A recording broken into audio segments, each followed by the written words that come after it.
All right, so the sex trafficking trial of Sean Diddy Combs started on Monday. Prosecution needs to prove one of hip hop's most important figures, right? Used power and wealth in his music, clothing, and spirits industries to sexually abuse and exploit alleged victims for decades. Okay? On trial over an alleged conspiracy that ran about 20 years from 2004 to 2024, in which federal prosecutors in New York allege he abused, threatened, and coerced women into prolonged drug-fueled sexual orgies with male prostitutes he called freak-offs and threatened them into silence. So now he faces what really could be a life sentence if convicted, and he has pleaded not guilty to all the charges. So that's where we are right now. I'm Anita Marks. You see me all over ESPN. I have my own podcast called On the Mark. Typically, I talk sports. But today and for the next few weeks, along with my good friend Nevin Shapiro, we are going to be covering the P. Diddy trial. And really, Nevin is the star of the show for a number of reasons. So, Nevin, I want to welcome you in. And why don't you let the folks know why this podcast is going to give them such an interesting perspective in regard to all that is going to be transpiring in this trial for the next several weeks? Well, first of all, thanks for having me on, Anita. And let me just start by saying I know that I have a very unique and perspective view that others cannot share or speak on as this situation unfolds. I was in Brooklyn. I served a sentence. I was given a 20-year prison sentence. I served 10 years and 2 months, but I was physically staring at the same cells that this guy is staring at right now. And I know how long a day is inside that asylum, that mental asylum. So he's about to come to God in a number of ways that he never suspected, I'm sure, when before he entered where he is currently. And I know what he's staring at from a psychological standpoint, and the unknown is terrifying. Now, in a great difference between my situation and Diddy's situation is I had to accept a plea based on other circumstances and whatnot. So I sort of knew what I was staring at once I was sentenced. This guy is walking into the abyss. He's walking into the abyss. He's looking at like it's life or nothing. It's all or nothing. So when you talk about whatever he may or may not spend on legal fees, which is going to be just an insane amount of money, what's the price for your freedom on earth? There is no price. And when he has and when he has the type of money that he does have because of all of his success in the music industry and other ventures, he has that type of money to buy the defense team that he has hired. And we're going to get to that in just a second. Mm-hmm. Also, throughout our podcast and our coverage of what's transpiring, we have other special guests who are going to be joining us that Nevin, you have confirmed for the show. Yes. And I mean, that's coming, former law enforcement, attorneys and whatnot to get those type of expertise on the podcast with us, correct? That is correct. I'm going to be bringing in some guests that have been on the government side, have been on the defendant side for, obviously in this case, Puffy, and me. And aside from that, there is going to be an attorney we're going to bring in who's going to speak. And by the way, no matter how great the attorney is or it will represent, they haven't been where I've been and actually been inside the guillotine where this guy stands right now. And that's the priceless input that you're delivering to your viewers right there. There's no doubt. All right. So let's jump right into it, right? What are the charges? 1 count of racketeering conspiracy, 2 counts of sexual trafficking by force, fraud, or coercion, and 2 counts of transportation to engage in prostitution. That's what the charges are. Combs is 55 years old. He's been held again in that jail in Brooklyn since September. And what I find interesting is prosecutors revealed that Combs rejected a plea agreement. Nevin, you just said you accepted your plea agreement. Obviously, your situation much different than this. But Yes. also, what I'm hearing is, that doesn't bode well. If you're someone who doesn't accept a plea agreement and you go to trial and you're found guilty, the ramifications are going to be a lot greater, and the judge is definitely going to take that into account, the fact that not only did you once, but again, it's reported out there that he rejected two plea agreements. Yeah. Agree or disagree to that, and why? Okay. So first of all, let me just tell you, the government offers a plea for the reasons of avoiding a 2255 motion that the defendant, if found guilty, would typically file later. What does that mean? It's a motion to vacate or ineffective use of counsel. So I actually filed one as well. I had grounds to do so. But this is so the government hedges the bet, and they say, we offered you a plea, your attorney, and that's why the government went public with it. We offered you a plea. Your attorney should have shown you the plea, and now you can't point at them and say it's ineffective use of counsel, that we didn't offer you a deal to avoid a long potential prison sentence that the judge may hand down. And to go deeper into your question, the feds have a 98%, give or take 98, 99% conviction rate. So typically when they indict you, they're getting you. They know they got you. This obviously, there's many eyes on this. I mean, everyone's watching this, right? So there's less chance of some shenanigans because all the eyes are just on this situation. It's a lot different than back in the day when obviously we went through the OJ case. It was the 90s. Social media didn't exist. We're in a whole different planet now. Also, TVs, cameras are not allowed in because it's federal, right? And hence why we elected as well to do this podcast, because information is going to be very scarce. You're not going to be able to tune in to CNN and however you digest your news, right? And be able to get what we did, what was offered to us in that OJ Simpson trial. Yeah. So here we are. But again, I'm curious because, do you feel that defendants understand that if you're not taking the plea deal and you're found guilty, the government is going to come down on you even tenfold? Like, how big of a concern is that for defendants who do not accept their plea deal? So let me give you a very in-depth response to this, Anita, because it's not just a quick one-off, quick reply. Diddy is looking at his entire life is right here in his whole life is right here. There's no way to separate it. If he takes a plea, he's finished. He's finished. He'll come out with human life remaining if he, were to stay healthy enough while inside. But he will have shamed himself. It's over for him.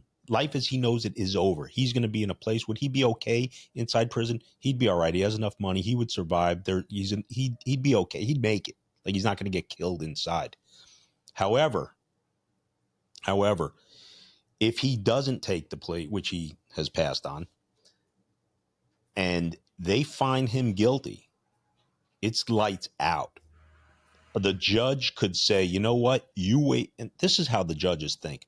You wasted government taxpayer money, resources. We came to two separate coasts to look for you and your stuff and dig up our investigation. And you knew you were guilty, but you said, I'm going to try and get by anyway. And you wasted our time, and you're going to Mars. And that's the reality of this. There's no good outcome for this guy in any way other than we find him innocent. That's I it. mean, here's another thing, Nevin. And again, he's 55 years old. Let's just say, and again, the plea agreement was not released, so nobody out there, nobody's reporting it. Do we know what was the plea agreement? Let's just say let's just assume it was 25 years. Mhm. Okay, is that fair? Is that a fair assessment? I don't know, It is but absolutely nowhere lower than 20. I'm okay. telling you. So that would mean that by the time you know, Sean Diddy Combs gets out, he's 75 years old. If you're Based on talking 20, if you're talking 20 years. based So, on so your is it, and he's got the 10 to 90 million dollars. Again, we're going to get into what this defense dream team is costing him.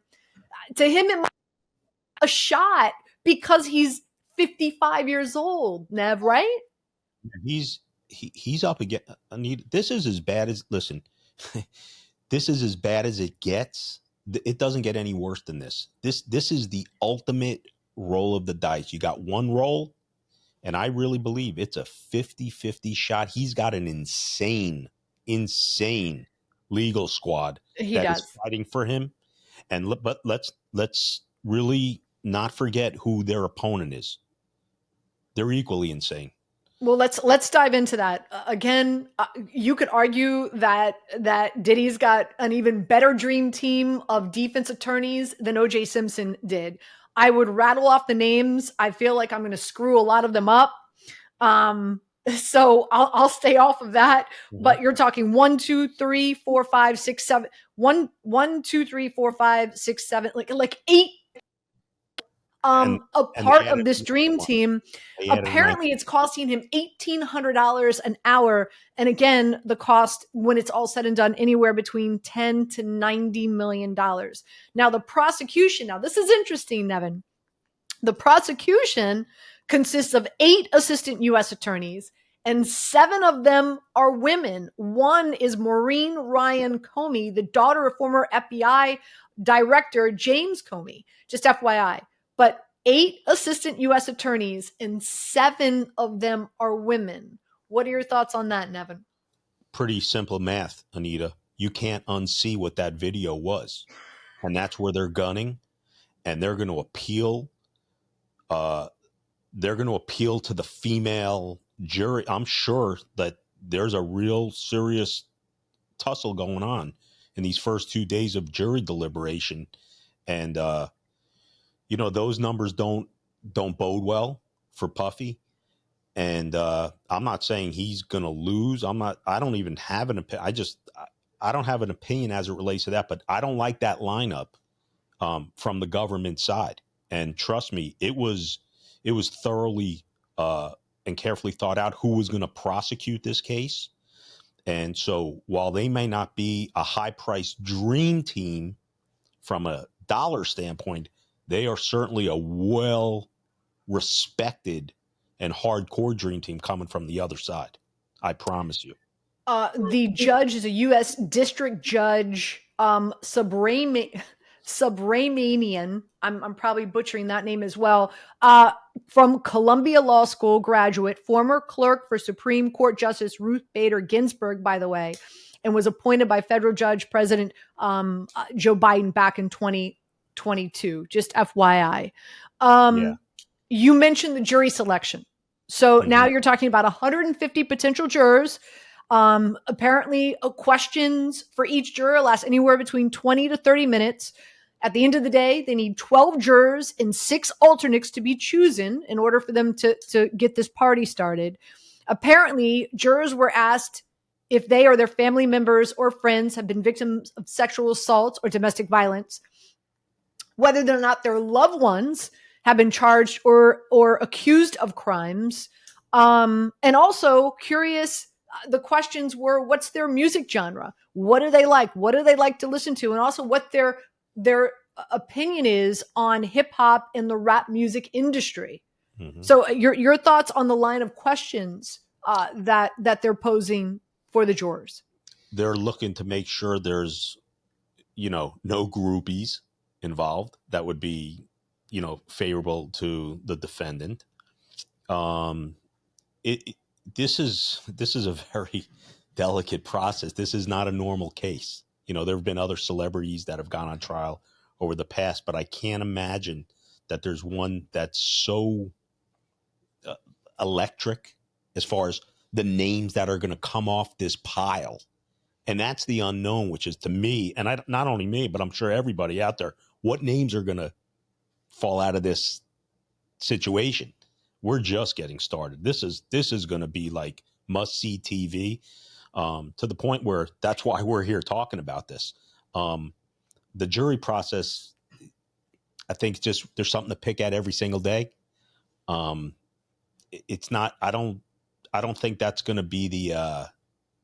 You can never be perfect on how that goes. That's a roll of the dice. I'm sure it's got to be difficult because again, like, who doesn't know, P. Diddy? And also, let's be honest, this has been the alleged crimes, right? Have just been all over the news, all over social media. Like, I don't know one person in my world, in my space, Nevin, that hasn't seen a video, heard a situation, has followed the story, watched something on the news. It's an unbiased. Listen, it's an unbiased jury. Regardless, you can't unsee that video. You just can't. And if you look back, obviously you cover sports and you've been doing that for a long time. So if you remember the Ray Rice video back when, of course, that poor guy, what he did was, it wasn't a pretty sight. It was, very, it was troubling. But that, because you saw it, if you didn't see that, he would have probably been suspended a few games. Because you saw it, his career was over. And you just can't unsee a situation like that.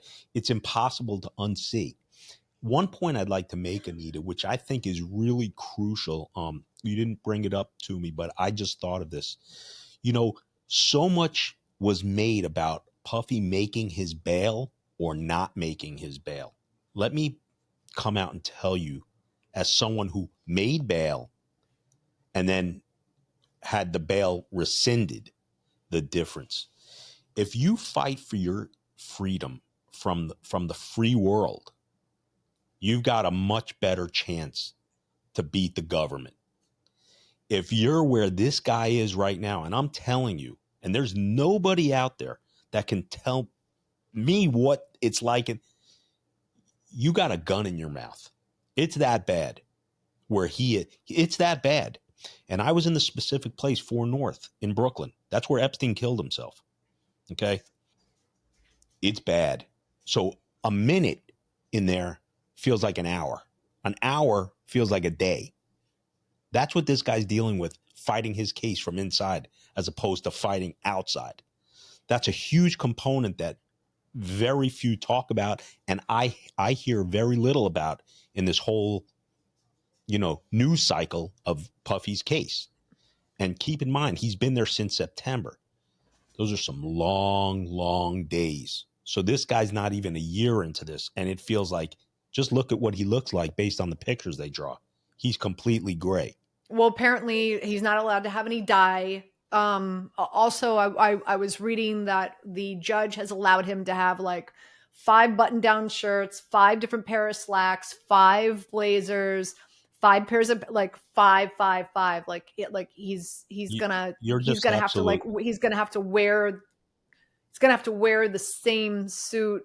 I guess each week. He's lost in translation. He don't know where he is. I promise you, he doesn't know where he is or what's hitting him. He's in such a surreal moment. He's looking down on his body right now. I'm promise you, that's what he's going through. He is staring at the unknown. I remember going through my process, and I'm like, 10 years, I'll get out. 7 years, if I get 5. And this guy's done every calculation in his mind. And all he can think about is he needs to be innocent. And it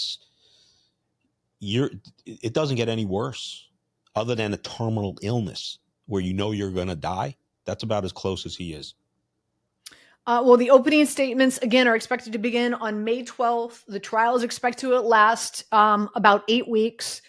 4 of Combs' accusers will testify at the trial. The prosecution also will be allowed to show the jury the security video of Combs, of course, beating one of his accusers in that Los Angeles hotel hallway back in 2016.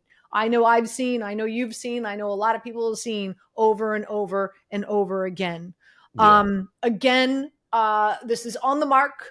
We're going to be with you throughout the trial. Nevin is obviously, as you can see, brings such interesting and personal insight that few of us, thank God, can understand or relate what Sean Diddy Combs is going through. But of course, Nevin is so gracious to join us and to share his experiences with us. And throughout, we're also going to bring some law enforcement into the podcast. We'll bring attorneys into the podcast. So we'll get you more in the know, and of course, with all the breaking news, each and every week. Nevin, even some final thoughts before we sign off. This is going to be must-see TV. I'm really interested to see if all 4 witnesses, or however many witnesses the government has lined up, all make it to the witness stand. I don't think that's a lock. My feelings. That's another reason why they fought so hard to keep him from getting out on bail, because he potentially could have reached a witness, and he didn't do himself any favors. And I think that is the really underlying theme of this situation. I knew if he didn't get out on bail, he's looking on this is a 50-50 thing for me. And it can go, I really truly believe it's in God's hands. Really, you're giving him a 50% chance of getting off. Yes, I am dead set in the middle. I don't even have, and I don't render an opinion because I don't know the facts and the angles. But I'm going to just tell you, his legal team is incredible. They got their big guns, the government, and it's going to be a real shootout at the OK Corral. And I think it's in God's hands. I truly do believe that's where it's going to come down to. And we're going to be here covering it for you. Yeah. Again, thank you so much for tuning in to our first podcast, On the Mark, covering all things with Sean Diddy Combs and his trial. Stay tuned. More coming your way.